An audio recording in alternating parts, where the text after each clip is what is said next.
ओम शांति। आज के बाबार 14/8/2020 मुरली।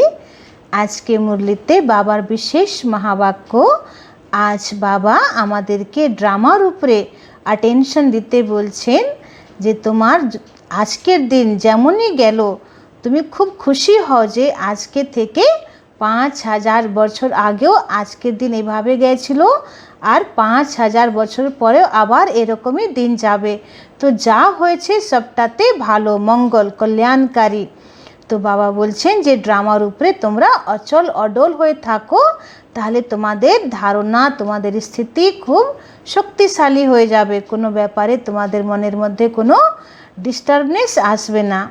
তারপরে আজকে বাবা বলেছেন যে আমি যতক্ষণ না আসছি পৃথিবীতে ততক্ষণ ভারতবর্ষে সাধু সন্ন্যাসীরা এসে পবিত্রতার শক্তি দ্বারা ভারতবর্ষকে থামিয়ে রেখেছে, বাঁচিয়ে রেখেছে। তাই এদেরও অনেক মহিমা আছে। পবিত্রতার শক্তি দ্বারা ভারতবর্ষকে এরা থামিয়ে রেখেছে। তারপরে বাবা বলছেন যেমন আমার মহিমা অপরম অপার, সেরকম ভারতবর্ষেরও মহিমা অপরম অপার। তারপরে বাবা বলছেন যে আমার পাঠ এই ড্রামাতে খুব ওয়ান্ডারফুল আর খুব মিষ্টি পাঠ আছে। আমি ব্রহ্মা দ্বারা সৃষ্টি স্থাপনার কাজ, বিষ্ণু দ্বারা পালনার কাজ আর শঙ্কর দ্বারা বিনাশের কাজ করাচ্ছি। তাই আমি করণ করাবনহার, তাই আমাকে ত্রিমূর্তি শিব বলা হয়। তো এইভাবে বাবা আজ নিজের দিব্য ও অলৌকিক কর্তব্যের ব্যাপারটা বলেছেন। এবার আসুন আমরা পুরো মুরলি শুনব। মিঠে बच्चे, बाप आए हैं तुम्हारा ज्ञान रत्नों से श्रृंगार कर वापिस घर ले जाने, फिर राजाई में भेज देंगे तो अपार खुशी में रहो, एक बाप से ही प्यार करो। बाबा बोलছেন আমি এসেছি তোমার জ্ঞান রত্ন দ্বারা শৃঙ্গার করতে, তোমাকে বাড়ি ফিরিয়ে নিয়ে যেতে, তারপরে তোমাকে আমি সত্যযুগে রাজাইতে পাঠিয়ে দেব। তো তোমার সব দিক থেকেই সব কিছু ভালো আছে, তাই তুমি খুব খুশিতে থাকো আর এক বাবাকে খুব ভালোবেসে স্মরণ করো। আজকে বাবা প্রশ্ন করছেন अपनी धारणा को मजबूत बनाने का आधार क्या है। বাবা বলছেন নিজের ধারণাকে মজবুত করার আধার কি আছে।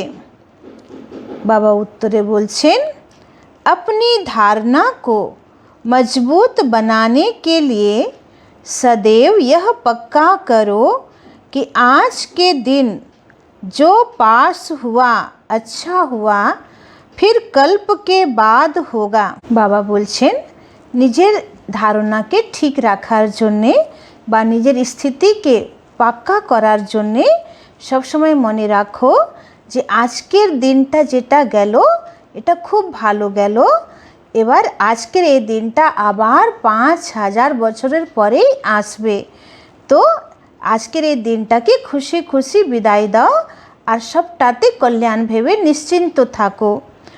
जो कुछ हुआ कल्प पहले भी ऐसे ही हुआ था, नथिंग न्यू। আবার বাবা অতীতের কথা বলছেন যে আজকে যা ঘটলো এটা 5000 বছর আগেও এরকমই হয়েছিল, নতুন কিছুই হয়নি। यह लड़ाई भी 5000 वर्ष लगी थी, फिर लगेगी जरूर। আবার যে যুদ্ধটা আসছে, তো এই মহাভারত যুদ্ধটাও 5000 বছর আগেও হয়েছিল, আবার হবে। तो इस भंभोर को विनाश होना ही है, ऐसे हर पल ड्रामा की स्मृति में रहो तो धारणा मजबूत होती जाएगी। तो बाबा বলছে এইভাবে তুমি প্রত্যেক মুহূর্তকে ড্রামার স্মৃতিতে রাখো, তাহলে তোমার স্থিতি মজবুত হয়ে যাবে। আজকের মুরলির গান হচ্ছে दूर देश का रहने वाला आया देश पराए। দূর দেশে যে বাবা থাকছেন, তো উনি এসেছেন এই মায়ার দেশে, পরের দেশে এসেছেন আমাদের কল্যাণ করতে। ओम शांति। बच्चे पहले भी दूर देश से पराए देश में आए हैं, अब इस पराए देश में दुखी हैं, इसलिए पुकारते हैं। अपने देश घर ले चलो, तुम्हारी पुकार है ना।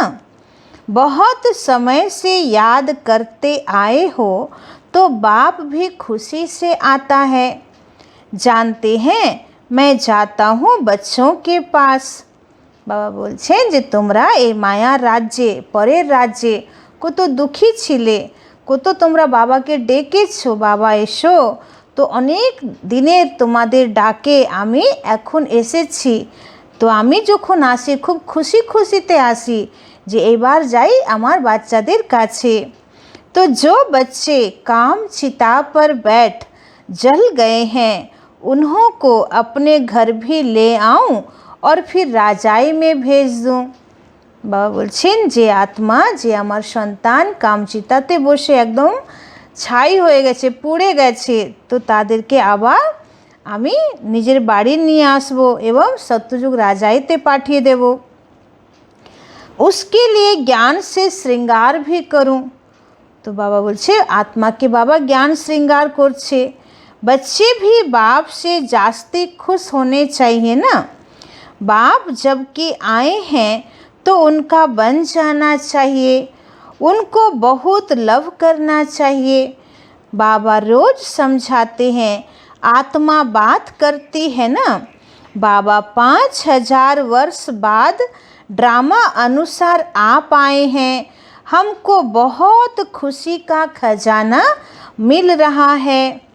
বাবার সঙ্গে মনে মনে এরকম কথা বলতে হবে, বাবা 5000 বছরের পরে তোমাকে আমি পেয়েছি, তোমার থেকে কত খুশির खजाना পাচ্ছি আমি।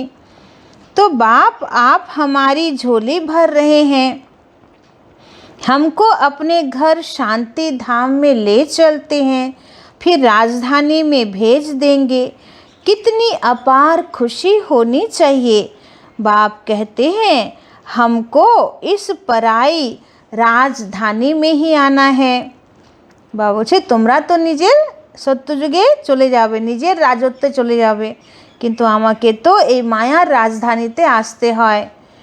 बाप का बड़ा मीठा और वंडरफुल पार्ट है, खास जबकि इस पराए देश में आए हैं। तो यह बातें तुम अभी ही समझते हो, फिर यह ज्ञान प्रायः लोप हो जाता है, वहाँ दरकार ही नहीं रहती। বাবা বলছেন এত উঁচু জ্ঞান, এত ভালো জ্ঞান তোমরা এখন বুদ্ধিতে ধারণ করছো, সত্যযুগে তো এই জ্ঞানের প্রয়োজন থাকবে না বলে এই জ্ঞান প্রায়ः লোপ হয়ে যাবে, লুপ্ত হয়ে যাবে। वहाँ दरकार ही नहीं रहती। बाबा कहते तुम कितने बेसमझ बन गए हो, ड्रामा का एक्टर होते हुए भी बाप को नहीं जानते। जो बाप ही करण करावन हार है, क्या करते क्या कराते यह भूल गए हो। बाबा बोलছেন যে বাবার কর্তব্য কি, কি বাবা করছেন কি করছেন না, এগুলো সব তোমরা ভুলে গেছিলে। सारी पुरानी दुनिया को हेवन बनाने आते हैं और ज्ञान देते हैं। वह ज्ञान का सागर है, तो ज़रूर ज्ञान देने का कर्तव्य करेंगे ना। फिर तुमसे कराते भी हैं कि औरों को भी मैसेज दो कि बाप सबके लिए कहते हैं कि अब देह का भान छोड़ मुझे याद करो तो विकर्म विनाश होंगे। বাবা বলছেন যে আমি জ্ঞানের সাগর, তো আমি কি করব, জ্ঞান দেওয়ারই কর্তব্য করব। তো আমি নিজেও তোমাকে জ্ঞান দিচ্ছি আর তোমাকেও বলছি যে তুমি সবাইকে মেসেজ দাও যে বাবার এটা আদেশ যে দেহ অভিমান ছেড়ে নিজেকে আত্মা ভেবে আমাকে স্মরণ করো, তাহলে তোমাদের বিকর্ম বিনাশ হবে। मैं श्रीमत देता हूँ, पाप आत्माएं तो सब हैं। इस समय सारा झाड़ तमो प्रधान जड़ जड़ीभूत अवस्था को पाया हुआ है। बाबा बोलছে পুরো সৃষ্টিরূপী বৃক্ষই এখন तमो प्रधान जड़ जड़ीभूत अवस्थाएं पहुँचे गए। जैसे बांस के जंगल को आग लग जाती है तो एकदम सारा ही जलकर ख़त्म हो जाता है। बाबा बोलছে যেমন বাঁশের যে ঝাড়, বাঁশের যে গাছ, তো একটা আগুন লাগলে পুরোটাই জ্বলে শেষ হয়ে যায়। तो जंगल में पानी कहाँ से आएगा जो आग को बुझावे। यह जो भी पुरानी दुनिया है उनको भी आग लग जाएगी। बाबा कहते नथिंग न्यू। बाप अच्छी अच्छी पॉइंट्स देते रहते हैं जो नोट करनी चाहिए। बलছে যদি বিনাশ হবে সারা দুনিয়ার আগুন লাগবে তো এটাও তোমাকে ভাবতে হবে নাথিং নিউ 5000 বছর আগেও হয়েছিল। बाप ने समझाया है और धर्म स्थापक सिर्फ अपना धर्म स्थापन करने आते हैं, उनको पैगंबर व मैसेंजर आदि कुछ भी नहीं कह सकते। बाबा आज के आबार बोलছেন যে বিভিন্ন যে ধর্মপিতারা যারা আসছেন তারা শুধু নিজের ধর্মের প্রচার করার জন্য আসছেন, তারা কিন্তু কাউকেই পরমধাম নিয়ে যেতে পারছে না। तो यह भी बड़ा युक्ति से लिखना है। शिव बाबा बच्चों को समझा रहे हैं। बच्चे तो सब हैं ऑल ब्रदर्स, तो हर एक चित्र में हर एक लिखत में यह ज़रूर लिखना है। शिव बाबा ऐसे समझाते हैं। बाप कहते हैं बच्चे मैं आकर सतयुगी आदि सनातन देवी देवता धर्म की स्थापना करता हूँ जिसमें 100% सुख शांति पवित्रता सब है। बाबा बोलছেন যে আমি এসে আদি সনাতন দেবী দেবতা ধর্মের স্থাপনা করছি যে ধর্মে 100% সুখ শান্তি आनंद प्रेम पवित्रता আছে। वहाँ दुख का नाम नहीं। बाकी जो भी सब धर्म हैं उन सब का विनाश कराने निमित्त बनता हूँ। बाबा बोलছেন যে বাকি সবাই যে অন্য অন্য ধর্ম আছে সেগুলোকেও বিনাশ করার জন্যে निमित्त হই আমি। तो सतयुग में होता ही एक धर्म है, वह है नई दुनिया। पुरानी दुनिया को ख़त्म कराता हूँ। ऐसा धंधा तो और कोई नहीं करते हैं। बाबा बोलছে এই জন্যে ভগবানকে গড বলা হয়। জি মানা জেনারেটর, ও মানে অপারেটর আর ডি মানা ডিস্ট্রয়ার। তো কিভাবে বাবা নতুন সৃষ্টি স্থাপন করছেন, পুরনোকে বিনাশ করছেন আর নারায়ণ দ্বারা সত্যযুগ সৃষ্টিকে পালন করাবেন। তো এটা ভগবানেরই কাজ, এটা কোনো দেহধারী মনুষ্য বা কোনো দেবী দেবতা এটা করতে পারে না। तो यह बाबा भी देवी देवता धर्म का पहला प्रिंस बनता है। प्रजापिता ब्रह्मा भी तो यहाँ है ना, यही पतित से पावन फरिश्ता बनते हैं, इसलिए फिर ब्रह्मा देवता कहा जाता है जिससे देवी देवता धर्म स्थापन होता है। कहा जाता शंकर द्वारा विनाश। तो चित्र तो देने पड़े ना, ब्रह्मा द्वारा यदि स्थापना है, शंकर द्वारा यदि विनाश है और यदि विष्णु द्वारा पालना है ताहले से चित्रगुलो दिते हबे। एजन्य त्रिमूर्ति चित्र आछे যেখানে দেখানো হয়েছে ব্রহ্মা দ্বারা কিভাবে শিব বাবা স্থাপনা করাচ্ছেন, বিষ্ণু দ্বারা কিভাবে পালনা করাচ্ছেন আর শঙ্কর দ্বারা কিভাবে विनाश कराচ্ছেন। तो समझाने के लिए यह चित्र बनाए हैं। इनके अर्थ का कोई को भी पता नहीं। स्वदर्शन चक्रधारी का भी समझाया। परमपिता परमात्मा सृष्टि के आदि मध्य अंत को जानते हैं, उनमें सारा ज्ञान है, तो स्वदर्शन चक्रधारी ठहरे ना।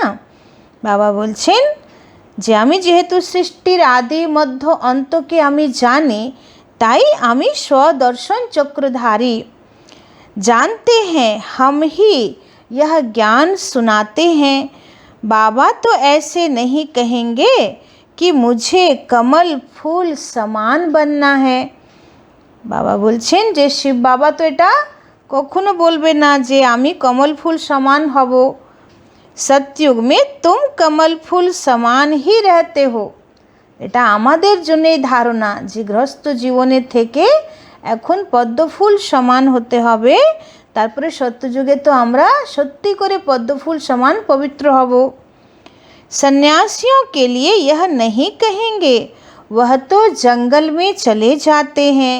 बाप भी कहते हैं पहले वह पवित्र सतो प्रधान होते हैं, भारत को थमाते हैं पवित्रता के बल से।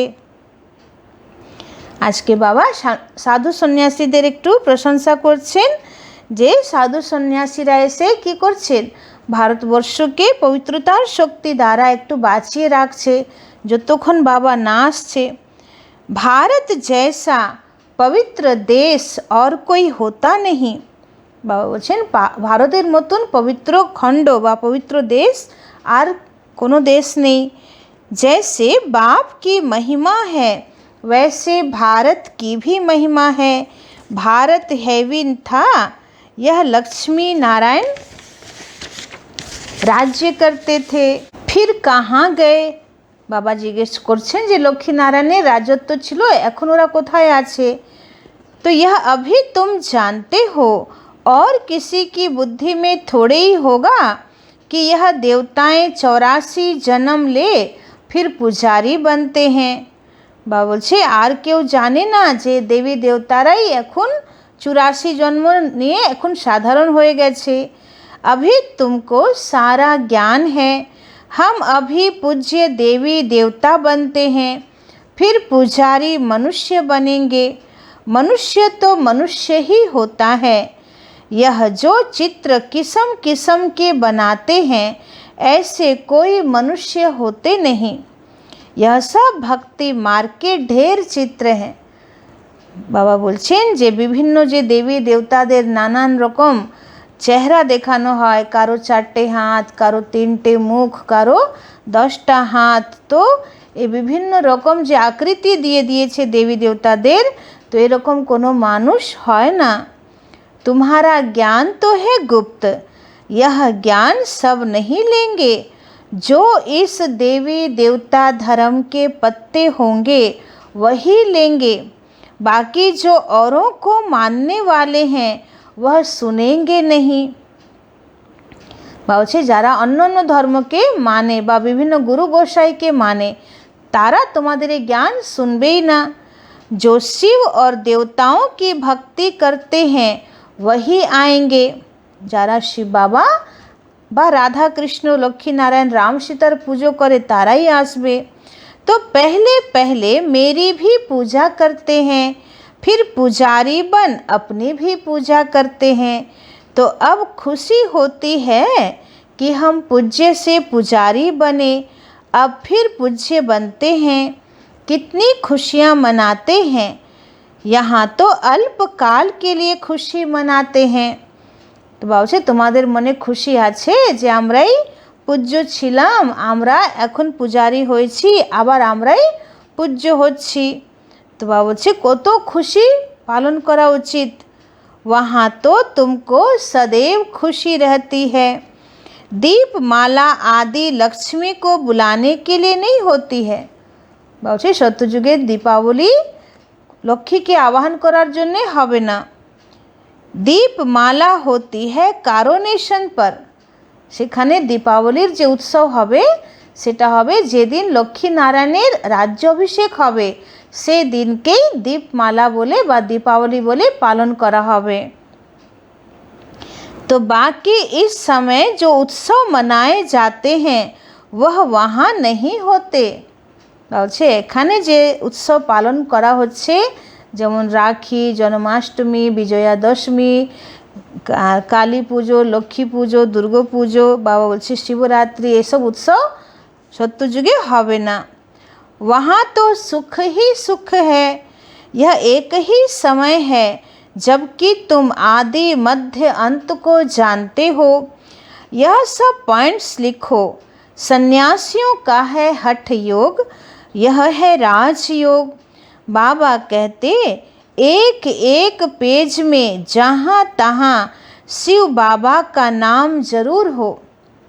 बाबा বলছেন যে যেখানে তুমি কোনো পত্রিকা ছাপতে দিয়েছো বা কোনো মেসেজ কোথাও দিচ্ছ তো সব জায়গায় শিব বাবার নাম অবশ্যই লেখো বা शिव भगवान वाच লেখো। शिव बाबा हम बच्चों को समझाते हैं, निराकार आत्माएं अब साकार में बैठी हैं, तो बाप भी साकार में समझाएंगे ना। वह कहते हैं अपने को आत्मा समझ मुझे याद करो। शिव भगवान वाच बच्चों प्रति खुद यहाँ प्रेजेंट है ना। मुख्य मुख्य पॉइंट किताब में ऐसी क्लियर लिखी हुई हो जो पढ़ने में आपे ही ज्ञान आ जाए। বলছে যে কোনো বই তোমরা ছাপাতে দিচ্ছ তো সেই বইতে মেন পয়েন্ট এভাবে লেখো যাতে মানুষ একদম একবার পড়লেই বুঝতে পারবে। तो शिव भगवान वाच होने से पढ़ने में मज़ा आ जाएगा। यह बुद्धि का काम है ना। बाबा भी शरीर का लोन लेकर फिर सुनाते हैं ना। इनकी आत्मा भी सुनती है। तो बच्चों को नशा बहुत रहना चाहिए, बाप पर बहुत लव होना चाहिए। यह तो उनका रथ है। यह बहुत जन्मों के अंत का जन्म है, इनमें प्रवेश किया है। बाबा बोलছেন ब्रह्मा बाबा মানে अंतिम जन्मेरो शेष समय शिव बाबा ओनार मध्य प्रवेश करছেন। ब्रह्मा द्वारा यह ब्राह्मण बनते हैं, फिर मनुष्य से देवता बनते हैं। चित्र कितना क्लियर है। भल अपना भी चित्र दो, ऊपर में व बाजू में डबल सिरताज वाला। বলছে তোমরা নিজের একটা ভালো ছবি তোলো আর তারপরে আরেকটা ছবি তোলো যেখানে দেখাও যে তোমার মাথায় দুটো তাজ আছে, একটা হচ্ছে পবিত্রতার আভা চক্র আরেক হচ্ছে রত্নজড়িত তাজ। তো নিজের এরকম फोटो बानिए বা বলছে নিজের ঘরে রাখো। योग बल से हम ऐसे बनते हैं। ऊपर में शिव बाबा, उनको याद करते करते मनुष्य से देवता बन जाते हैं। बिल्कुल क्लियर है। रंगीन चित्र का किताब ऐसा हो जो मनुष्य देखकर खुश हो जाए। বলছে खूब सुंदर বই তোমরা ছাপাতে দাও। उनसे फिर कुछ हल्के भी छपा सकते हो गरीबों के लिए। বলছে গরিব মানুষদের জন্য একটু হালকা প্রিন্টেও ছবি বাবার বইগুলো ছাপাতে পারো। तो बड़े से छोटा, छोटे से छोटा कर सकते हो। रहस्य उसमें आ जाए। गीता के भगवान वाला चित्र है मुख्य। उस गीता पर कृष्ण का चित्र, उस गीता पर त्रिमूर्ति का चित्र होने से मनुष्यों को समझाने में सहज होता है। বলছে ভক্তি মার্গের গীতাতে তো কৃষ্ণের চিত্র আছে আর তোমাদের এই গীতাতে ত্রিমূর্তি চিত্র রাখো ব্রহ্মা বিষ্ণু শঙ্কর, তাহলে বুঝতে সুবিধা হবে। प्रजापिता ब्रह्मा के बच्चे ब्राह्मण यहाँ हैं। प्रजापिता ब्रह्मा सूक्ष्म वतन में तो हो नहीं सकता। বলছেন প্রজাপিতা যখন বলছেন তো প্রজা কোথায় আছে? প্রজা তো নিচে আছে, সূক্ষ্মবতনে তো প্রজা নেই। তো প্রজাপিতা ব্রহ্মা যখন বলা হচ্ছে তখনই বুঝে নিতে হবে এটা সাকার ব্রহ্মা বাবার জন্য বলা হচ্ছে। তারপরে ব্রহ্মা দেবতায় নমঃ যখন বলা হয় সেটা হচ্ছে অব্যক্তবতনবাসী ব্রহ্মা বাবা, যিনি সম্পূর্ণ হয়ে গেছেন। তো এইভাবে ব্রহ্মারও দুটো পার্ট আছে, একটা হচ্ছে সম্পূর্ণ অব্যক্ত ব্রহ্মা সূক্ষ্মলোকে, আরেকটা হচ্ছে সাকার প্রজাপিতা ব্রহ্মা বাবা যখন ওনার শরীরে শিব বাবা ছিলেন, তো সাকারে যখন উনি কর্তব্য করেছেন। तो प्रजापिता ब्रह्मा सूक्ष्म वतन में तो हो नहीं सकता। कहते हैं ब्रह्मा देवताय नमः, विष्णु देवताय नमः। अब देवता कौन ठहरे? देवताएं तो यहाँ राज्य करते थे, डिटिजम तो है ना। তো হচ্ছে ব্রহ্মাকে দেবতা বলা হচ্ছে। এবার ব্রহ্মা দেবতা তো সত্যযুগে থাকবে না, সত্যযুগে তো বিষ্ণু দেবতা থাকবে কিন্তু ব্রহ্মা দেবতা থাকবে না। তাহলে ব্রহ্মাকে কিভাবে দেবতা বলা হচ্ছে? তো ব্রহ্মার আত্মা যখন সম্পূর্ণ পবিত্র হচ্ছে, সূক্ষ্মবতনবাসী অব্যক্তবতনবাসী, তখন ওনাকে দেবতা রূপ দেওয়া হয়েছে বা দেবতার উপাধি দেওয়া হয়েছে। तो देवताएं तो यहाँ राज्य करते थे, डिटिजम तो है ना। तो यह सब अच्छी रीति समझाना पड़ता है। ब्रह्मा सो विष्णु, विष्णु सो ब्रह्मा, दोनों यहाँ हैं। चित्र तो है ना, समझाया जा सकता है। तो पहले पहले अल्लाह को सिद्ध करो तो सब बातें सिद्ध हो जाएंगी। तो बाबा बोलছে যে ব্রহ্মা বিষ্ণু শঙ্কর এদের ভূমিকা কি আছে এগুলোকে বোঝানোর আগে তুমি আগে বাবার পরিচয় সবাইকে দাও। বাবাকে জানতে পারলে বাকি সব কিছু জানতে পারবে। होता तो सब ड्रामा अनुसार है। बाप तो स्थापना और विनाश दोनों कराते हैं। ब्रह्मा बोल सकते हैं, विष्णु बोल सकते हैं। बाबा আমাদের কাছে প্রশ্ন করছেন যে ব্রহ্মা তো বলতে পারে, কেন উনি সাকারে আছেন, কিন্তু বিষ্ণু কি বলতে পারেন? তো বিষ্ণুরও একটা সূক্ষ্ম রূপ সূক্ষ্ম লোকে আছে, তো উনি কিভাবে কথা বলবেন? तो सूक्ष्म वतन में क्या बोलेंगे? तो यह सब समझने की बात है। এই জন্যে সূক্ষ্ম লোকে ইশারাতে সব কারোবার চলে বা বলছে মুভি ওয়ার্ল্ড। সূক্ষ্ম লোক হচ্ছে মুভি ওয়ার্ল্ড, পরমধাম হচ্ছে সাইলেন্স ওয়ার্ল্ড, সূক্ষ্ম লোক হচ্ছে মুভি ওয়ার্ল্ড, আর নিচে হচ্ছে টকি, আমরা এখানে কথা বলি। तो मूल वतन में कोई बैठ तो नहीं जाना है, फिर वहाँ से नंबरवार आना होता है। पहले पहले मूल बात एक ही है, उस पर जोर देना चाहिए। कल्प पहले भी ऐसे हुआ था, यह सेमिनार आदि भी ऐसे ही कल्प पहले हुए थे, ऐसी पॉइंट निकली थी। आज का दिन जो पास हुआ अच्छा हुआ, फिर कल्प बाद ऐसे ही होगा। বা বলছেন যে প্রত্যেক দিন তোমার যা কিছু হচ্ছে তো ভাবো যে ভালোই হচ্ছে, আবার 5000 বছরের পরে একটা কল্পের পরে আবার এইরকমই হবে। तो ऐसे ऐसे अपनी धारणा करते पक्के होते जाओ। बाबा ने कहा था मैगजीन में भी डालो, यह लड़ाई लगी नथिंग न्यू। তাহলে কোনো ব্যাপারেই আমাদের কোনো রকম টেনশন দুশ্চিন্তা আসবে না যে কে কী করছে, এটা কেন হচ্ছে, এটা না করলে এটা হতো না। তো বাবা বলছে এসব ব্যর্থ চিন্তন আসবেই না যদি আমরা ড্রামাকে একদম অ্যাকুরেটভাবে দেখি, আর যদি ভাবি যে আজকে এখন আমার সঙ্গে যা কিছু হচ্ছে এটা 5000 বছর আগেও হুবহু হয়েছিল আর 5000 বছরের পরেও হুবহু হবে, তো কোনো ব্যাপারেই চিন্তা করা দরকার নেই।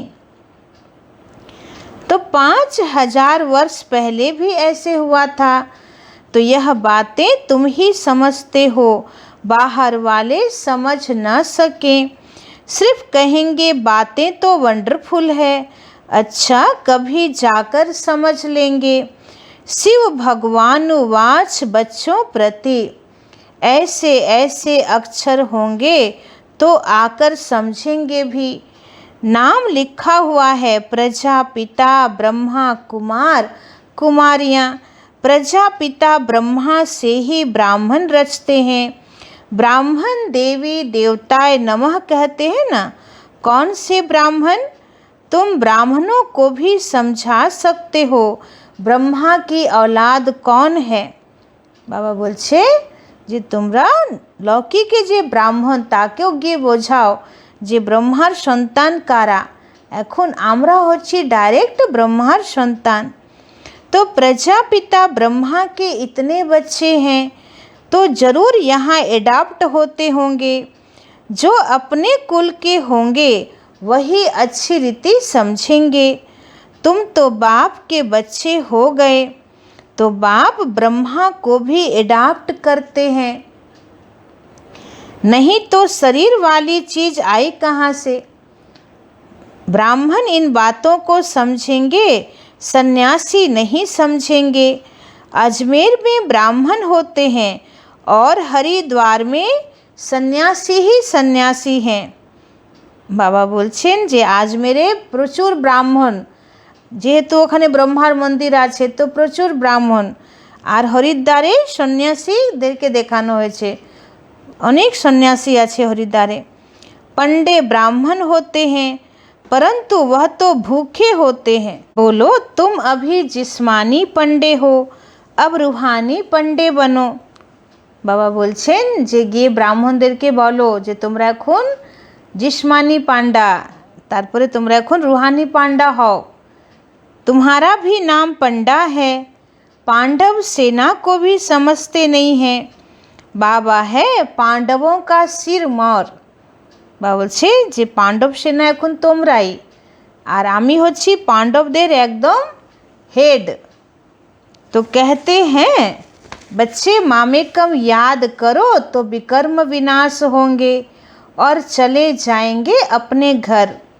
फिर बड़ी यात्रा होगी अमरपुरी की। मूल वतन की कितनी बड़ी यात्रा होगी, सबकी आत्मा जाएंगी। বলছে যেমন আমরা এখান থেকে কোনো তীর্থস্থানে যাই, তো যদি রাস্তায় 2 দিন লাগে বা 3 দিন লাগে, তো আমরা বলি না যে কত বড় 3 দিনের রাস্তা আছে। তো বলছে সবথেকে বড় যাত্রা হচ্ছে এখান থেকে পরমধাম যাওয়া, কিন্তু আমরা যাব 1 সেকেন্ডে, কিন্তু সব কিছু তো গুটিয়ে যেতে হবে, সব কিছু গুছিয়ে যেতে হবে। তো বলছে সেই বড় যাত্রায় যাওয়ার জন্য তুমি প্যাকিং শুরু করো, অর্থাৎ নিজেকে চারিদিক থেকে গোটাও। तो जैसे मक्कड़ों का झुंड जाता है ना, मक्खियों की भी रानी भागती है तो उनके पिछाड़े सब भागते हैं।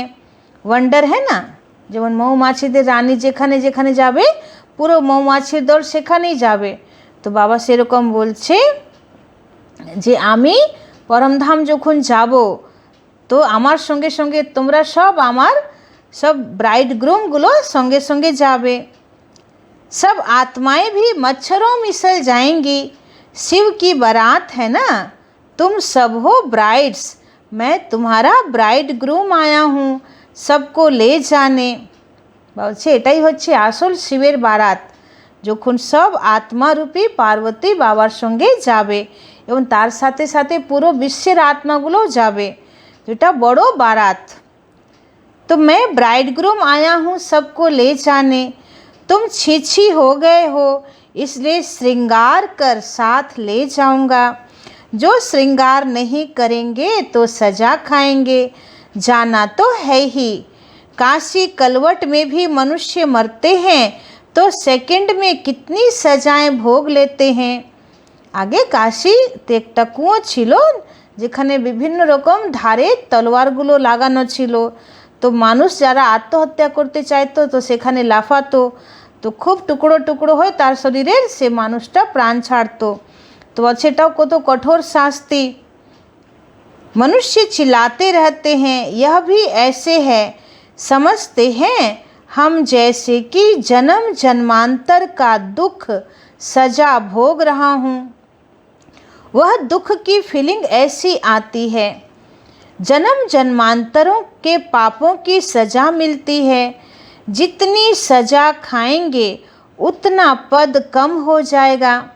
इसलिए बाबा कहते हैं योग बल से हिसाब किताब चुकतु करो। বলছে যত তুমি শাস্তি খাবে, ধর্মরাজের শাস্তি, তত তোমার পদ কমে যাবে। এই জন্যে যোগ বল দ্বারা তাড়াতাড়ি হিসাব কিতাব শেষ করো। याद से जमा करते जाओ, नॉलेज तो बहुत सहज है। अब हर कर्म ज्ञान युक्त करना है, दान भी पात्र को देना है। पाप आत्माओं को देने से फिर देने वाले पर भी उसका असर पड़ जाता है। तो বলছে দানটাও তুমি পাত্র দেখে করো। যদি তোমার দ্বারা কোনো পাপাত্মাকে দান দেওয়া হচ্ছে, তাহলে সে যদি কোনো পাপ করে তাহলে তার পাপের অর্ধেক ভাগ তোমার উপরে পড়ে যাবে। এজন্যে খুব বুঝে শুনে দান করো। तो वह भी पाप आत्माएं बन जाते हैं। ऐसे को कभी नहीं देना चाहिए जो उस पैसे से जाकर फिर कोई पाप आदि करे। पाप आत्माओं को देने वाले तो दुनिया में बहुत बैठे हैं। বলছে পাপ আত্মাদেরকে দেওয়ার জন্য তো দুনিয়াতে অনেক সংস্থা আছে। अब तुमको ऐसा नहीं करना है। অনেক ভাই বোনদের মনে প্রশ্ন জাগে না যে রাস্তায় যদি কোনো ভিখারির টাকা পয়সা চায় বা কোনো যদি গরিবকে দিতে হয় তো কি করা যাবে। তো বাবা বলছে যারা জ্ঞানে চলে না, যারা বিভিন্ন রকম মদ খায় বা বিড়ি সিগারেট খায়, নেশা করে, তাদেরকে কোনো রকমই যেন তুমি টাকা পয়সা দেবে না। তাহলে তোমার পয়সা দিয়ে যদি সে সিগারেট খাচ্ছে, নেশা করছে বা অন্য কোনো পাপ কাজ করছে তো তার কিছুটা অংশ তোমাদের উপরেও লাগবে। अच्छा मीठे मीठे सिखिल दे बच्चों प्रति माता पिता बाप दादा का याद प्यार और गुड मॉर्निंग। रूहानी बाप की रूहानी बच्चों को नमस्ते। हम रूहानी बच्चों की रूहानी बाप दादा को पदम गुना नमस्ते नमस्ते नमस्ते। सदा रहेंगे हंसते, बनेंगे फरिश्ते, चलेंगे परम धाम के सीधे रास्ते। तो आज के बाबा বলছেন যে এটাই হচ্ছে শিবের বারাত, আর এই শিবের বারাতে পুরো দুনিয়ার আত্মা সবাই পরমধাম চলে যাবে। তো তোমরা হচ্ছে পার্বতী, বাকি এই বারাতে সব যে সারা পৃথিবীর যে আত্মা সবাই একসঙ্গে আমরা যাব। धारणार मुख्य सार 1 नंबर पॉइंट, अभी हर कर्म ज्ञान युक्त करना है, पात्र को ही दान देना है। बाबा बोलছেন प्रत्येक कर्म ज्ञानयुक्त करो, पात्रों के देखे दान करो। पाप आत्माओं से अब कोई पैसे आदि की लेन देन नहीं करनी है। पाप आत्मा संगे कोनो रकम टाका पैसार लेन देन करो ना। योग बल से सब पुराने हिसाब किताब चुक्त करने हैं। योग बल द्वारा समस्त पुरानो हिसाब किताब शेष करो। 2 नंबर पॉइंट, अपार खुशी में रहने के लिए अपने आप से बातें करनी है। बाबा आप आए हैं हमें अपार खुशी का खजाना देने। आप हमारी झोली भर रहे हैं। आपके साथ पहले हम शांति धाम जाएंगे, फिर अपनी राजधानी में आएंगे। बाबा বলছেন যে বাবার সঙ্গে মিষ্টি মিষ্টি কথা বলো, যে বাবা তুমি এসেছো আমাদেরকে অপার খুশির খাজানা দিতে, তুমি এখন আমাদের ঝুলি ভরে দিচ্ছ। আগে আমরা শান্তিধাম যাব তোমার সঙ্গে, তারপরে আমরা সত্যযুগ রাজধানীতে আসব। তো এরকম বাবার সঙ্গে মিষ্টি মিষ্টি কথা বলো।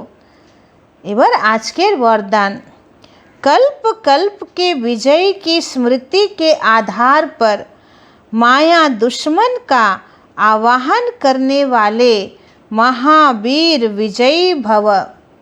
कल्प कल्प के विजय की स्मृति के आधार पर माया दुश्मन का आवाहन करने वाले महावीर विजयी भव।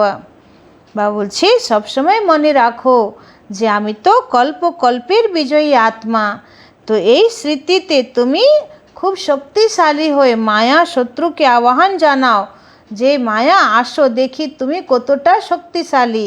এভাবে মায়াকে আহ্বান করে মায়ার সঙ্গে যুদ্ধ করে মায়াকে তুমি হারিয়ে দাও। এভাবে তুমি মহাবীর বিজয়ী আত্মা হও। तो महावीर विजयी बच्चे पेपर को देखकर घबराते नहीं, क्योंकि त्रिकालदर्शी होने के कारण जानते हैं कि हम कल्प कल्प के विजयी हैं। বলছে মহাবীর বাচ্চারা কোনো পরিস্থিতি আসলে সেটা দেখে ওরা ভয় পায় না, কেন? ত্রিকালদর্শী হওয়ার কারণে তারা জানে যে আমরা তো কল্প কল্পের বিজয়ী আত্মা। महावीर कभी ऐसे नहीं कह सकते कि बाबा हमारे पास माया को न भेजो। বলছে মহাবীর আত্মা কখনো এটা বলতে পারবে না যে বাবা আমার কাছে মায়াকে পাঠিও না। कृपा करो, आशीर्वाद करो, शक्ति दो, क्या करूं, कोई रास्ता दो, यह भी कमजोरी है।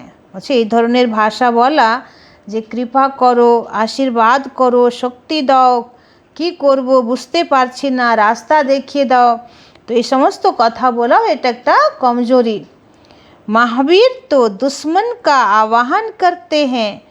बाबा বলছেন মহাবীর আত্মা শত্রুর আহ্বান করে कि आओ और हम विजयी बने, যে এসো তোমার সঙ্গে আমি যুদ্ধ করে তোমাকে হারিয়ে আমি বিজয়ী হব।